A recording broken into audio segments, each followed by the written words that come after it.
이 포장이 너무 아름답고 그럴싸해서 열어보았다가 내용물 때문에 실망한 적이 있죠.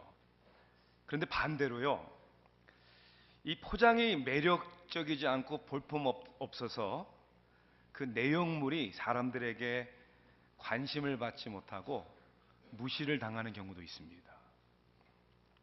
저는 신앙적으로 생각을 볼 때 예수님을 믿는 사람들의 언행 때문에, 다시 얘기하자면 예수님을 담은 포장, 즉 우리 사람들 때문에 다른 사람들이 예수님에 대해서 관심을 갖지 않거나 때로는 오히려 오해를 갖게 하는 경우가 있습니다. 참 안타까운 것이죠. 그래서 예수님을 담은 포장된 우리 사람들은 잘 믿어야 합니다. 그러나 예수님을 믿는 사람들의 삶이 성숙하건 성숙하지 않던 진리 되시는 예수님은 변함이 없는 것입니다. 그분만이 오직 우리의 소망이요, 그분만이 우리 인생의 죄악의 해결책이라는 사실을, 그래서 오직 그리스도라는 사실을 우리는 깨닫고 선포해야 합니다. 저는 오늘 본문 말씀을 에베소서 1장 13절에서 23절까지를 정했습니다. 주보 프린트는 제가 실수로 잘못 나왔고요. 에베소서 1장 13절부터 23절까지의 말씀, 신약성경 310면에 있는 말씀입니다. 제가 봉독해 올리겠습니다.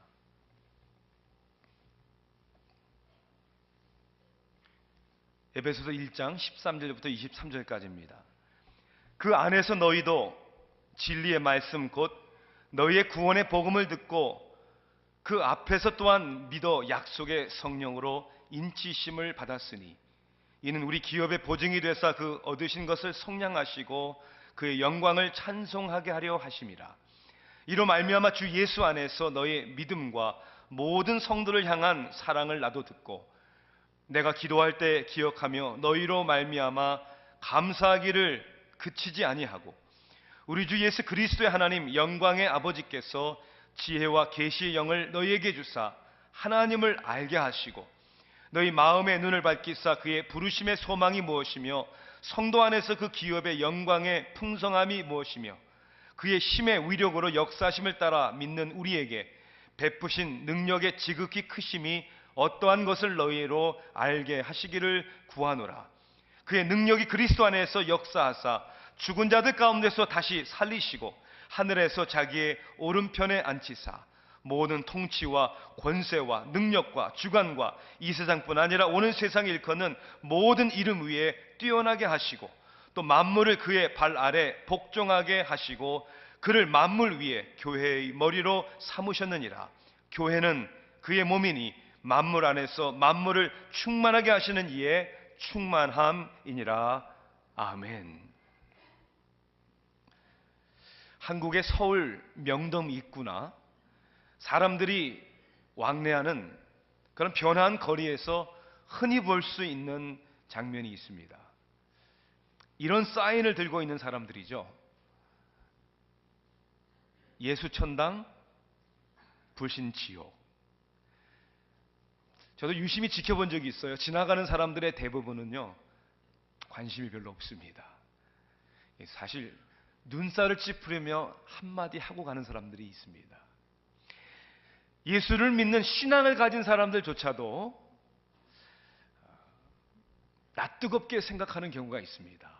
용기는 좋은데 저렇게까지 할 필요가 있을까? 그런 사람들 중에 저도 하나입니다. 아니요, 우리 때로는요 화가 납니다. 왜 화가 나냐 하면 지혜롭지 않은 전도 방법으로 인해 가장 중요한 진실의 핵심이 되시는 예수 그리스도에 대해 사람들이 오히려 거부감을 느끼거나 오해를 갖게 되면 전도의 문이 막히지 않을까, 이런 걱정 때문에 때로는 화가 날 때도 있습니다. 그런데요, 그러한 거부감이나 오해 때문에 낯뜨겁거나 화를 내는 저 같은 사람도 있지만요, 더 심각하게 그걸 받아들이는 사람도 있더라고요. 한번 동영상을 보실까요? 한 신부님이 그러한 모습에 대해서 뭐라고 얘기를 하시는지 잘 내용을 한번 들어보시고 여러분이 한번 판단해 보시기를 바랍니다. 함께 동영상을 보겠습니다. 언젠가 모처럼 서울에 갔다가 지하철을 탔는데 아주 불쾌한 장면을 목격했습니다. 어떤 사람이 예수 천국, 불신 지옥이라고 쓰인 팻말을 들고 예수 믿으시오, 믿지 않으면 지옥 갑니다 라고 지하철에서 소리를 지르는 것이었습니다. 잠자던 젖먹이 아기가 깨어서 울자 더 큰 소리로 예수 천국, 불신 지옥을 외쳐댔습니다. 점잖은 할아버지 한 분이 조용히 하라고 하자 할아버지 예수 믿으세요? 아니면 지옥 갑니다 라고 협박성 발언을 하고 전철에서 내려서 다른 데로 갔습니다. 예수 천국 불신 지옥이라는 말은 승합 자동차나 현수막에서도 가끔 볼 수 있습니다. 한마디로 말해서 이런 사이비 신앙 행각 때문에 종교에 대해 나쁜 인상을 가진 사람들이 많아서 복음 선포에도 오히려 방해가 되고 있습니다. 사이비 신앙인의 말대로 예수를 믿는 사람은 천국에 가고 믿지 않는 사람은 지옥에 간다면 아마도 지옥은 10,000원이어서 더 이상 들어갈 자리가 없을 겁니다. 혹시 천륜을 어기거나 파렴치한 죄인들이 지옥에 갔다고 한다면 수긍이 가지만 대다수의 선남 선녀들까지 예수를 안 믿었다는 이유 하나만으로 지옥에 갔다는 것은 말이나 됩니까? 인간의 양심이 그 말을 인정하지 않습니다. 양심상 동의할 수 없습니다. 양심이 허락하지 않는 것은 진리가 아니라 거짓입니다. 우리 가톨릭에서 믿는 하느님은 그런 고약한 하느님이 아닙니다. 예수를 믿으면 천국에 보내고 안 믿으면 지옥에 보내는 그런 잡신이 악신이 아닙니다. 성경 말씀도 잘 알아들어야 합니다. 광신자들처럼 잘못 해석할 바에는 차라리 성서를 모르는 게 낫습니다. 더구나 인자하신 하느님과 지옥은 직접적인 관계가 없는 말입니다. 국가나 사회 단체는 질서 유지를 위해서 법을 어긴 사람들에게 벌로서 고통을 주는 제도나 장소를 만들었습니다. 벌금을 내거나 자격을 박탈하거나 감옥에 가두는 것 등 처벌을 합니다. 그러나 하느님은 하느님의 법을 어기는 사람들에게 고통을 주는 제도나 장소, 즉 지옥을 만드셨다고 말할 수 없습니다. 하느님이 지옥을 만드신 것이 아닙니다. 그토록 자비로우신 하느님이 인간에게 고통을 주려고 지옥을 만들었을 리가 없습니다. 잘 들으셨어요? 지혜롭지 않은 전도 방법이라고 생각하는 저와는 달리 이분은 사이비 신앙 행각이다 이렇게 얘기를 합니다. 예수님을 믿으면 천국, 믿지 않으면 지옥이라는 말은 광신자들이 하는 말이라고 이야기를 합니다. 인간의 양심이 이것을 받아들일 수 없다. 인간의 양심이 허락지 아니하는 것은 진리가 아니다 라고 말합니다. 더욱이 하나님은 지옥을 만들고 불신자들을 보내는 그러한 고약한 하나님이 아니다. 그런 믿음이 어디서 오는지는 저는 모르겠지만 저는 적어도 이 신부님은 자신이 믿는 바에 대해서 솔직하게 얘기하고 있다고 저는 생각을 합니다. 이 신부님뿐만 아니라 오늘날 많은 사람들이 예수님을 믿는 길이 오직 유일한 길이라고 말하는 기독교, 우리 특히 개신교에 대하여 너무나도 편협적이고 오만하다. 그러한 종교 집단이라고 이야기를 합니다. 세상에 많은 종교가 있는데 왜 예수님만이 유일한 길이라고 주장하는가? 그래서 신을 추구하는 목적은 같지만 가는 길은 여러 가지가 있다고 다원주의자들은 그렇게 주장을 합니다. 안타깝게도 교회 안에서도요. 교회를 다니는 사람들 가운데서도 예수님을 믿는다고는 하지만 오직 예수만이 아니라 예수를 믿지만 예수 더하기, 예수 플러스 something, 다른 것이 있다고 얘기를 합니다. 예수를 믿지만 더하기 나의 노력, 예수님을 믿지만 플러스 열심히는 교회 생활, 예수님을 믿지만 더하기 내가 날마다 회개해야 하고, 예수님을 믿지만 내가 더 변화되어야 하고, 예수님을 믿지만 내가 더 이 마지막 때 하나님의 심판을 두려워하는 가운데 더 노력해야 하고 헌신을 해야 구원의 확신을 가질 수 있다. 예수님 말고도 다른 방법, 혹은 예수님 플러스 더하기 다른 것이 있다고 생각하는 모든 오류의 중심에는 결론적으로 예수님이 누구이신가, 그리고 그 예수님이 이 땅에 오셔서 무슨 일을 하셨는가를 성경적으로 그리고 지적으로 논리적으로 무지하기 때문입니다. 종교개혁이 일어났던 1500년도 당시 교회는 부패할 대로 부패했습니다. 교회 지도자들이 정치에 관여하고 권력의 욕심을 차지하고자 전쟁을 서슴지 않았습니다.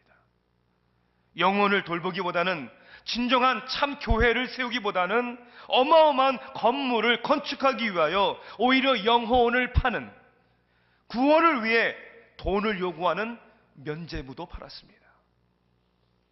구원을 위해 교회의, 아니 성직자들에게 절대적인 순종을 요구했습니다. 교회가 백성들을 무직 가운데 내버려두고 마음대로 부려먹기 위하여 성경의 진리를 제대로 가르치질 않았습니다.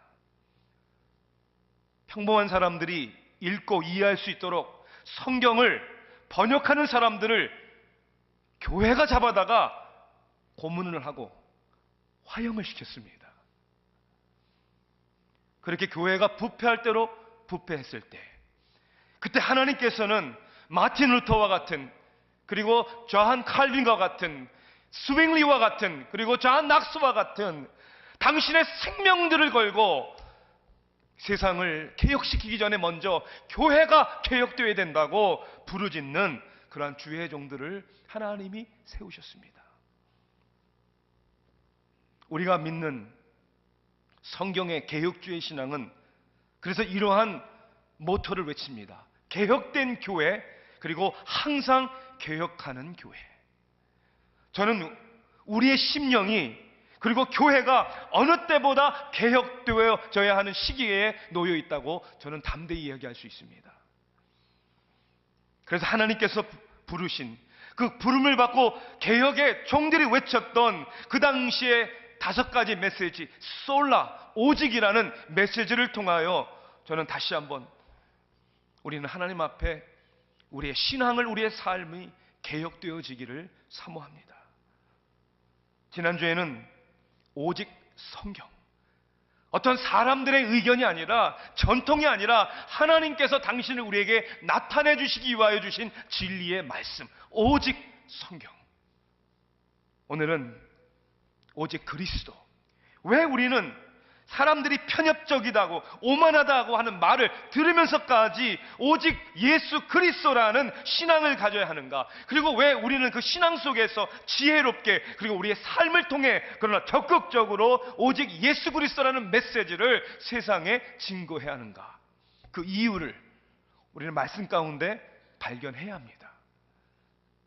왜 오직 예수 그리스도인가?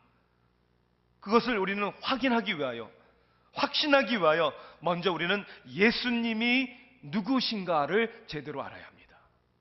예수님이 누구신가?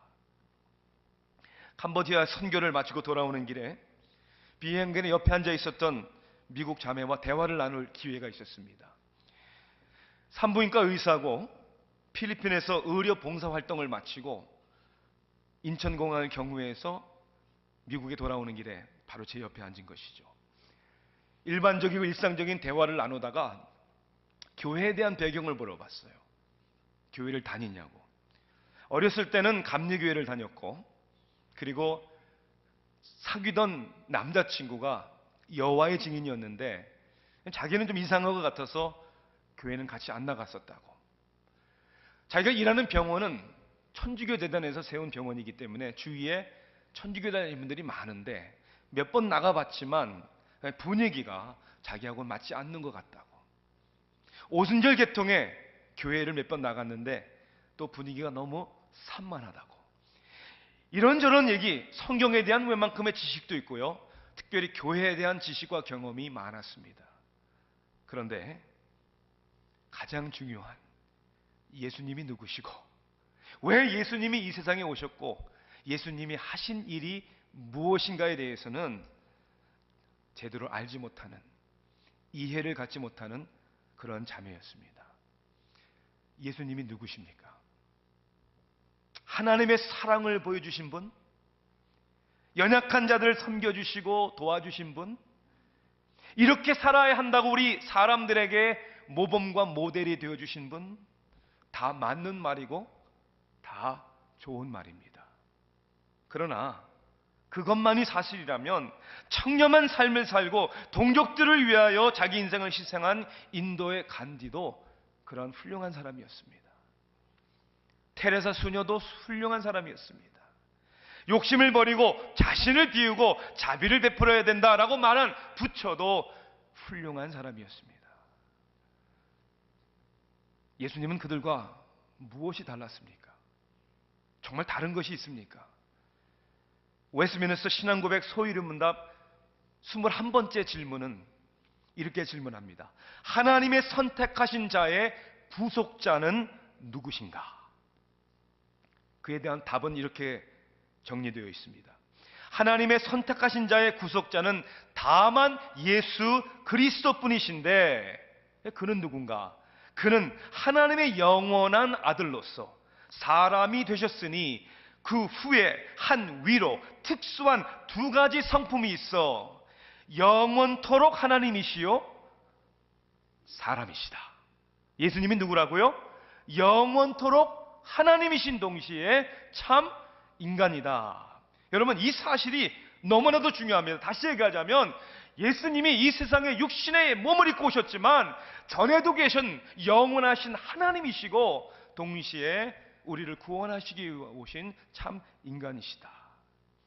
예수님이 죽음에서 부활하신 후에 예수님이 부활하셨다는 사실을 믿지 못하던 도마에게 예수님은 나타나셔서 당신의 못자국과 상처를 보여주셨죠. 그것을 보고 만진 도마가 예수님 향하여 뭐라고 고백했습니까? 나의 주여 나의 하나님이시니다. 하나님이라고 고백을 할 수밖에 없었죠. 우리는 여기에서 예수님이 누구신가에 대해서 하나님 되시는 예수님의 신성에 우리는 주목해야 합니다. 이것이 너무나도 중요합니다. 왜냐하면 유일하신 하나님이 육신의 몸을 입고 이 세상에 오셨기 때문입니다. 옆자리에 앉아있던 산부인과 의사, 그 자매 이름은 리사였습니다. 제가 리사에게 이렇게 물어봤어요. 예수님께서 그렇게 훌륭하신 분이 십자가에서 죽으셨는데 예수님이 십자가에 죽으실 당시에 죄목이 무엇이었느냐고 물어봤어요. 왜 유대인들이 예수님을 배신하고 로마 군사들에게 넘기고 십자가에 못 박혀 죽게 했습니까? 죄목이 뭐였죠? 신성 모독죄였습니다. 왜냐하면 예수님은 늘 이렇게 말씀하셨죠. 아버지와 나는 하나다. 나를 본 자는 곧 아버지를 보았다. 예수님은 당신이 결국은 하나님이라고 얘기하셨기 때문에 유대인들의 유대교의 열성당원들에게 시기와 미움을 받은 것입니다. 저는 그 자매에게 C.S. 루이스가 쓴 순전한 기독교 Mere Christianity라는 책을 제가 소개하고 그 책에서 하나님 당신이라고 주장하신 예수 그리스도가 누군가에 대해서 가능성 있는 세 가지의 결론이 있고 우리는 반드시 선택해야 된다. 당신이 하나님이라고 말씀하신 예수님. 첫째, 예수님은 자신이 하나님인 줄, 하나님이 아닌 줄 알면서 하나님이라고 우겼다. 우리 그런 사람을 뭐라고 부르죠? 거짓말쟁이 혹은 사기꾼이라고 얘기를 합니다. 두 번째 선택. 예수님은 하나님이 아닌데 정말 자기가 하나님인 줄 알았다. 그런 사람을 뭐라고 부르죠? 정신병자. 세 번째, 예수님은 참 하나님이셨다. 예수님은 그냥 선하시고 착한 분이 아닙니다. 그런 선택의 여지를 우리에게 주신 적이 없습니다. 그를 십자가에 못 박든 그 앞에 엎드려야 하는 두 가지의 선택밖에 없는 것입니다. 그러므로 오직 예수 그리스도를 주장하는 것이 광신자라면 저는 예수님과 함께 광신자처럼 십자가에 못 박혀 죽겠습니다. 그러나 예수 그리스도가 누구이신가? 영원한 참 하나님이셨다면 우리는 그분에 대하여, 그분의 삶에 대하여 우리는 관심을 갖고, 두 번째 질문입니다. 왜 그러면 그분이, 하나님이 이 땅에 오셨는가? 그 이유를 분명히 우리는 알아야 합니다. 예수님이 참 하나님이시다는 사실이, 적어도 성경의 가르침이라는 사실을 믿을 때 이 땅에 예수님이 왜 오셨는가에 대해서 우리는 관심을 가져야 하죠. 지난주 저는 오직 성경이라는 말씀을 통해서 하나님의 말씀, 성경은 하나님의 계시다, 이렇게 말씀드렸어요. 계시라는 뜻은 뚜껑이 열리다. 뚜껑이 열리다는 뜻은 감춰진 것이 열림으로 보인다. 자, 그런데 이 뚜껑이 열린다, 그래서 감춰진 것이 보인다는 뜻은 원래 누가 의도적으로 안 보여주려고 한 그런 의미도 있지만, 누군가 보려고 자기가 노력을 해도 열려지지 않으면 안 보인다는 그런 의미가 더 강한 것입니다. 다시 얘기하자면, 사람은 자신의 의지와 노력과 자기의 지성으로, 논리로 하나님이라는 존재를 이해할 수도 깨달을 수도, 그리고 하나님의 기준에 달할 수 없기 때문에 하나님은 당신을 우리에게 계시하셨고, 그런 의미로 하나님은 영이시기 때문에 하나님을 우리는 볼 수도 없고 만질 수도 없고 이해할 수도 없는데, 육신이 되어 이 세상에 나타나셔서 우리에게 보여주셨기 때문에 예수 그리스도야말로 하나님의 계시다라고 우리는 믿고 있는 것이죠. 요한일서 1장 1절 2절에 성경은 이렇게 기록되어 있습니다. 여러분 한번 잘 들어보세요. 태초부터 있는 생명의 말씀에 관하여는 우리가 들은 바요, 눈으로 본 바요, 자세히 보고 우리의 손으로 만진 바라. 이 생명이 나타난 바 되었된지라. 이 영원한 생명을 우리가 보았고 증언하여 너에게 전하노니 이는 너희와 함께 계시다가 우리에게 나타내신 바 된 이시니라. 여기서 중요한 단어가 뭐예요? 나타났다라는 단어예요. 태초부터 있었는데 우리가 알 수 없었기 때문에 우리가 볼 수 있고 만질 수 있는, 우리가 알 수 있는, 여러분 하나님이 우리에게 나타나신 바 된 그분이 예수님이라는 것이죠. 인간이 하나님을 스스로 찾을 수도 없고 하나님의 기준에 이를 수 없기 때문에, 여러분 저는 이 세상의 모든 종교인들의 신실성과 열정을 인정할 수 있습니다. 아니, 그 열심을 존경할 수도 있습니다. 가뭄이나 천재지변의 재해가 있을 때 사람들은 신에게 제사를 드림으로 노여움으로 구원을 받고자 하는 정성을 보입니다. 얼마나 대단한 겁니까? 자식을 못 낳아서 혹은 어떤 소원을 풀어달라고 법당에서 1000번, 10,000번을 엎드려 절을 하는 정성이 얼마나 아름답습니까? 정성껏 제사를 드림으로 조상을 기일을 기억하고 자식된 돌이라서 효성이 지극하면 하늘에서 복이 온다는 것을 믿고 그렇게 하는 것이 왜 대견스럽지 않습니까? 최선의 노력을 다해 선악의 삶으로 구원을 받을 수 있다는 믿음 가운데 노력하는 사람들의 모습이 여러분 왜 대견스럽지 않겠습니까? 그런 그 열정과 그 열심을 인정합니다. 그러나 중요한 질문이 뭐죠? Is it true? 그것이 사실이냐가 중요한 것이죠.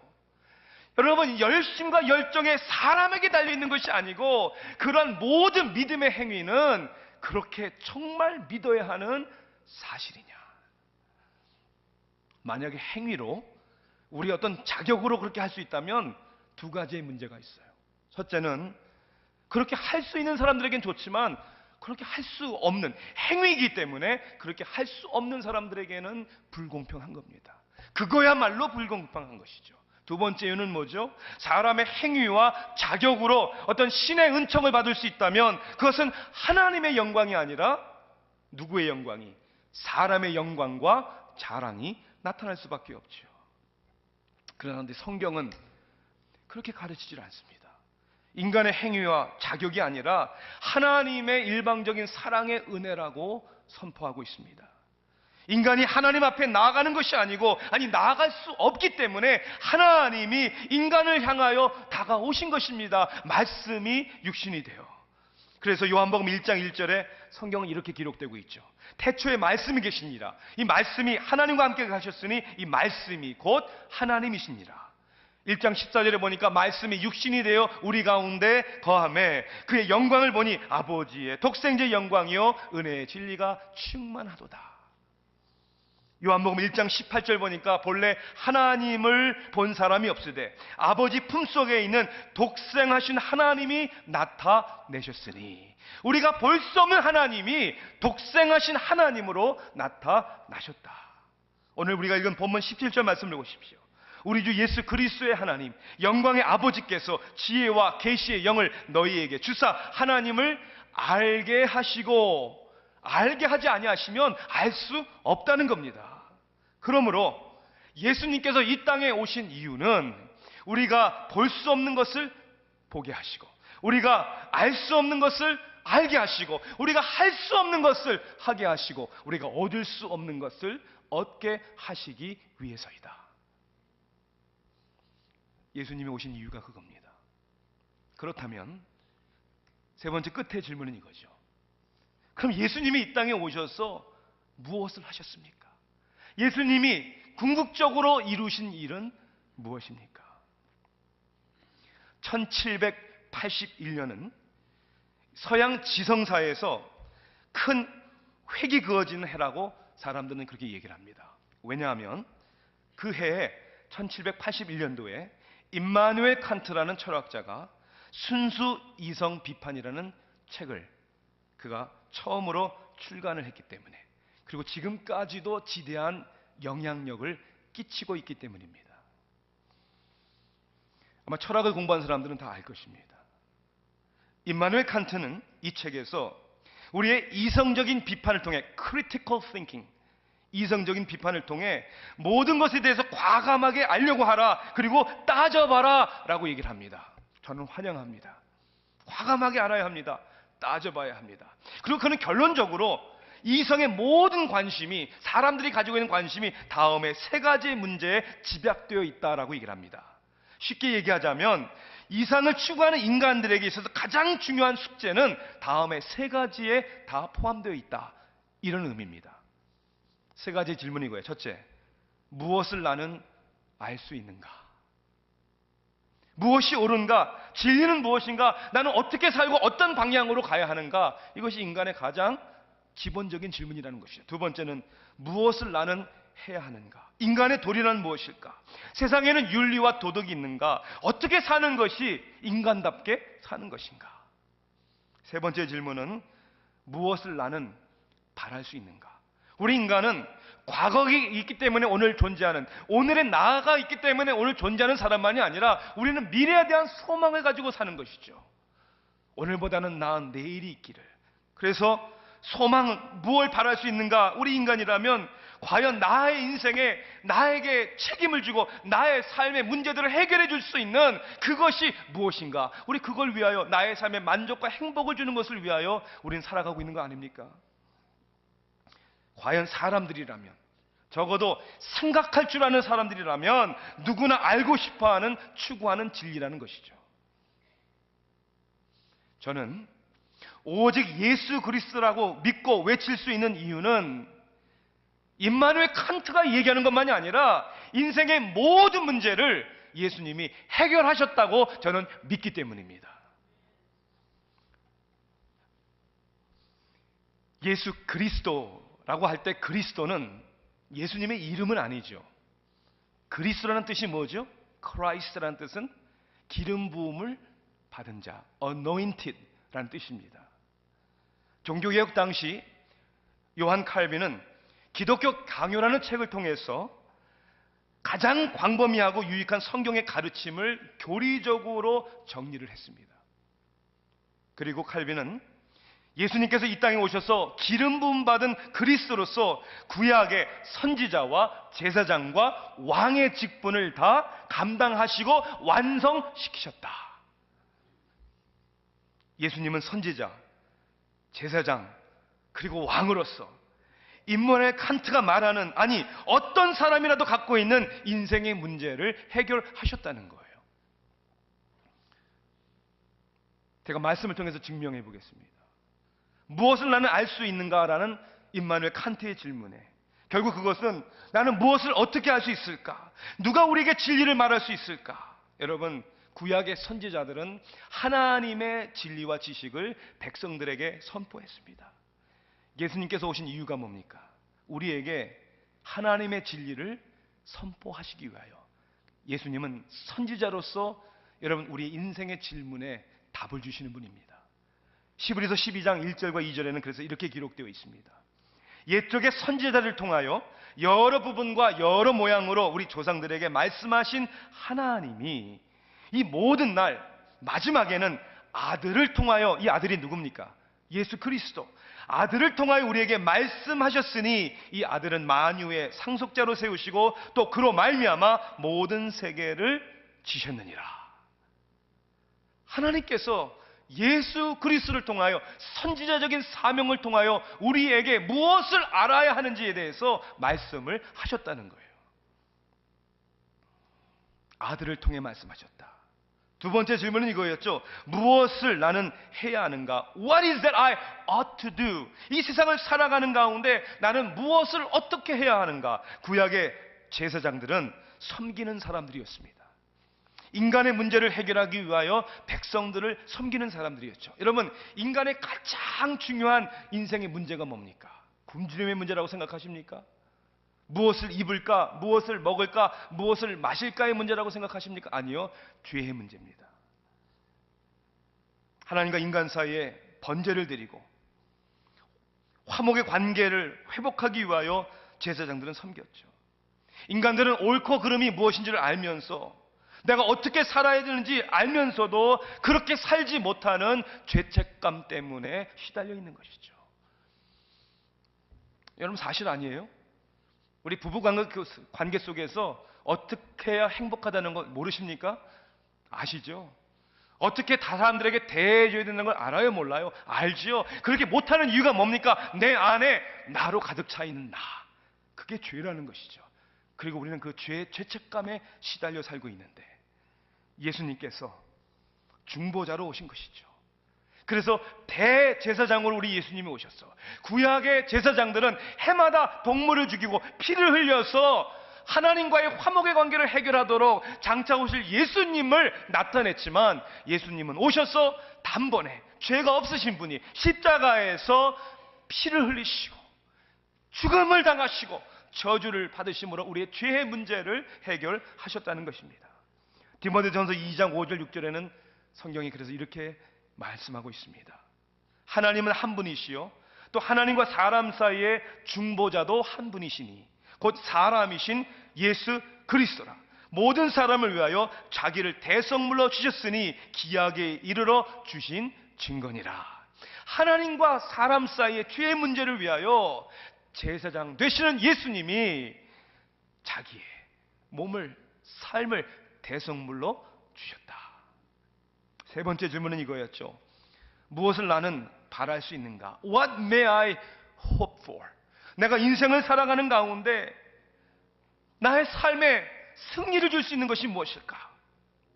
죄와 싸워서 이길 수 있는 방법이 뭘까? 나를 애워싸는 많은 문제들 가운데 자비와 긍휼을 누가 나를 위해서 베풀고 누가 나의 인생을 책임져 줄 것인가? 이런 질문 안 하고 사십니까?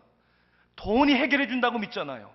세상의 성공이 해결해 준다고 믿잖아요. 그러나 정말 해결해 줍니까? 돈이, 인생의 성공이, 지위가 우리를 해결해 줍니까? 아니요.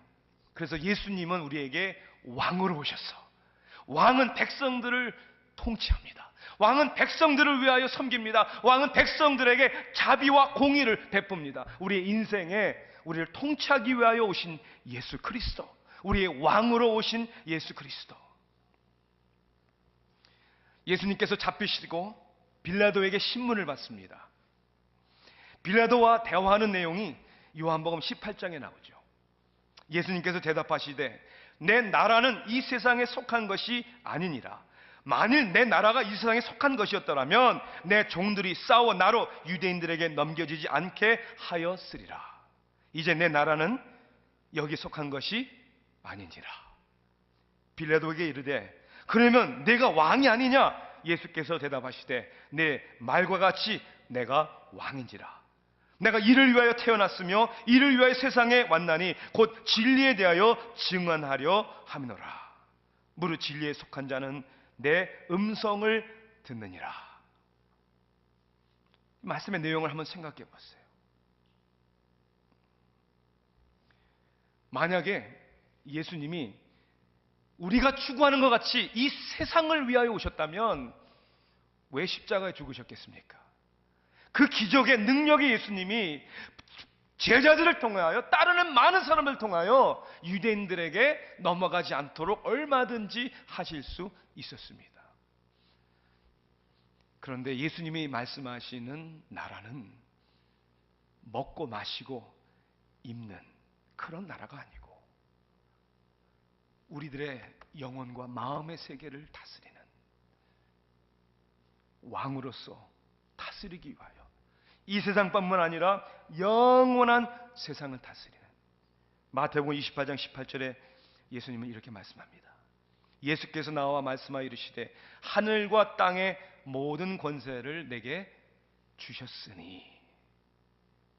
오직 그리스도인 이유는 바로 선지자로, 제사장으로, 우리를 통치하시는 왕으로 유일하게 예수님 한 분만이 그 사명을, 그 일을 감당하실 수 있기 때문입니다. 예수님 당시에, 또 성경이 쓰여진 당시는 강력한 로마 제국에 의해서, 로마 황제에 의해서 통치를 받는 시대였습니다. 그 당시 로마 황제는 막강한 권세로 이렇게 이야기를 하고, 그 이야기에 사람들은 감히 토를 달 수 없는, 다른 이로서는 구원을 받을 사람이 천하에 없나니 구원 받을 만한 이름을 나 황제 어거스트 외에는 주어진 바가 없노라. 이것이 로마의 황제가 한 얘기요. 사람들은 그 말에 아무런 답변을 할 수 없었다.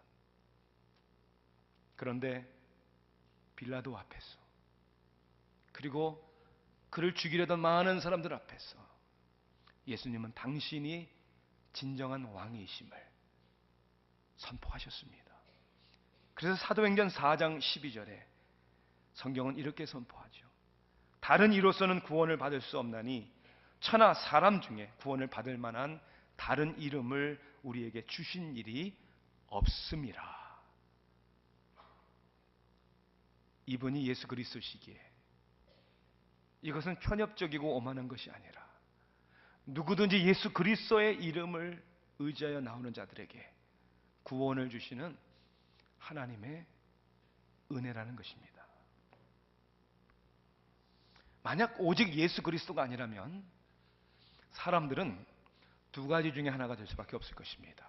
하나는 자신의 노력에도 불구하고 자신의 행위가 부족하다고 생각하는 가운데 죄책감과 좌절 가운데 살 것입니다. 혹은 자기의 행위는 자격이 있는 사람으로 됐다라고 말하는 사람들은 정말 오만과 교만 가운데 살 것입니다. 여러분, 왜 예수만이 다른 길이 없다고 얘기를 합니까? 사람들은 왜 다른 길이 있다고 얘기하면 안 됩니까? 저는 반대로 이렇게 질문하고 싶습니다. 왜 하나님이 오직 예수 그 길을 우리에게 주신 것입니까? 다 멸망받아도 하나님 부당하다고 얘기할 수 없는 것이 우리 인간인데, 예수 그리스도 나는 길이요 진리요 생명이니 나를 맘지 않고는 아버지께로 올 자가 없다고 얘기하신 자기를 우리에게 나타나신 예수님을 믿는 길이야말로 가장 은혜로운 하나님의 사랑이라는 것이죠. 결론적으로 그래서 우리는 두 가지를 오늘 적용하고 우리의 삶에 깨달아야 합니다. 첫째는 오직 예수 그리스도를 믿어야 하는 것이죠. 다른 조건 없는 있는 모습 그대로 나오라고 하시는 예수님이 나의 죄를 위하여 십자가에서 죽으셨고 부활하셨다는 사실을 믿는 것입니다. 두 번째는 예수님을 믿는 사람들답게 사는 것입니다. 그리스도가 나의 유일한 왕이요 구원자시라면, 그 은혜와 감동과 그 은혜의 감격 가운데 우리는 교만할 수도 없고 우리는 자랑할 것도 하나도 없는 것이죠. 겸손한 가운데 오히려 예수를 믿는 사람답게 사명을 갖고 사는 것이죠. 여러분, 그것이 무슨 사명일까요? 여러분도 선지자처럼 복음을 전하는 삶을 살아야 하는 겁니다. 여러분 또한 제사장처럼 어둠과 배고픔과 고통과 아픔 가운데 있는 사람들에게 그리스도를 대신하여 그들에게 다가가서 하나님의 사랑을 전파해야 하는 것입니다. 또한 우리의 삶은 왕 같은 제사장이 되어야 되는 겁니다. 우리의 삶에 그리스도가 모든 영역을, 우리의 marriage, 우리의 가정, 우리의 친구의 관계, 우리의 모든 삶 속에 하나님이 다스리고, 그리고 우리의 삶을 통하여 그리스도의 나라가 이 땅에 임하도록 왕 같은 제사장, 그 삶을 살아야 하는 삶이 오직 예수 그리스도라고 믿고 외치는 제자들의 삶의 모습이 되어야 될 줄로 믿습니다. 오늘 우리는 성찬식을 대해야 합니다. 나를 기념하라 라고 주님 말씀하셨어요. 왜 예수님이 다른 방법이 있을 텐데 왜 굳이 십자가에 달려서 버림을 받고 아버지로부터도 버림을 받고 고독한 십자가의 고통의 죽음을 맞이하셨는가? 다른 방법이 없었기 때문이죠. 그의 몸은 찢기시고 피와 물을 쏟으시고 다 이루었다 마지막 말씀을 남기시고 그의 영혼을 하나님 앞에 의탁하셨습니다. 다시 한번 성찬식을 대하면서 이것이 우리의 믿음이구나, 그리스도를 따르는 자들의 삶이 이것이구나, 우리도 영광의 길이 아니라 그리스도와 함께 그 고난의 길을 가야 합니다. 오늘 이 성찬식을 통해 이 자리에 임하는 하나님의 임재에 큰 은혜가 있기를 주님의 이름으로 축원합니다. 기도하시겠습니다. 사랑의 하나님, 오늘 오직 예수 그리스도,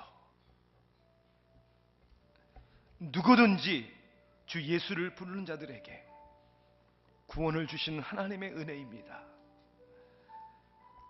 오늘 시간 주님의 살과 피를 기념하며 주님 앞에 이 은혜를 다시 한번 생각하며 하나님, 저희들의 마음과 삶을 개혁시켜 주시고 세속화되어 가고 타락해가는 교회를 정결케 해 주시옵소서. 일만하게 하긴 돈을 사랑하는 하나님 욕심으로부터 우리를 자유케 하시고, 교회는 건물이 아니요 우리 주 예수 그리스도께서 머리 대신 믿음의 공동체임을 알게 하시며 진정으로 이 복음을 증거하는 교회가 되게 하소서. 예수 그리스도의 이름으로 간절히 기도하옵나이다.